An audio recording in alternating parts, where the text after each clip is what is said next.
కావలి పట్టణం 24వ వార్డులో ఒక ఎస్టీ మహిళపై జరిగిన దాడి అత్యంత దారుణమని, బాధితురాలికి న్యాయం జరిగే వరకు వైఎస్ఆర్ కాంగ్రెస్ పార్టీ అండగా ఉండి పోరాడుతుందని పార్టీ శ్రేణులు స్పష్టం చేశాయి.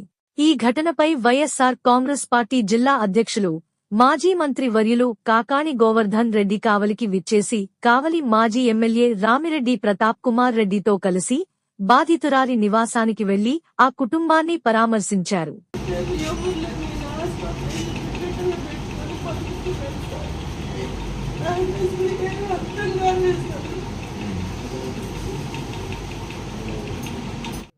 అది ఆ అబ్బాయి ఏదైనా తప్పు చేస్తుంటే అది పోలీస్ స్టేషన్లో కంప్లైంట్ ఇవ్వగా, అది ఏదైనా ఉంటే విచారించగా దాన్ని ఏ విధంగా సాగు చేయాలో పోలీసులు చేస్తారు. కానీ ఈరోజు చట్టాన్ని చేతుల్లోకి తీసుకొని ఈరోజు వేరే దురుద్దేశంతో ఈరోజు ఆ మహిళని హింసించడం, ఈ విధంగా చేయటం అన్యాయమని మేమంతా కూడా తెలియజేస్తున్నాం.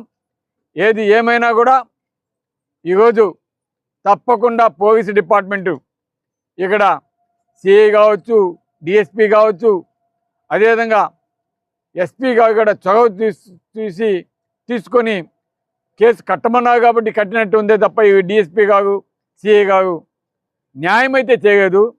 ఇప్పటికన్నా ఎస్పీ గారు దీని మీద సమగ్ర విచారణ చేసి తప్పకుండా దోషుని శిక్షించాలని మేమంతా కూడా కోరుతున్నాం. అదేవిధంగా మన రాష్ట్ర ఎస్టీ కమిషన్ ఇమ్మీడియట్గా స్పందించి వారికి ప్రభుత్వం తరపున కావాల్సిన బెనిఫిట్స్ అన్నీ కూడా వారికి ఇవ్వాల్సిన బాధ్యత ఉందని కూడా మేము తెలియజేస్తున్నాం. ది మెన్స్ సెలూన్స్ మా బ్రాంచ్లు opposite Venkateswara theatre, Tummalapenta road, opposite Sravanthi theatre.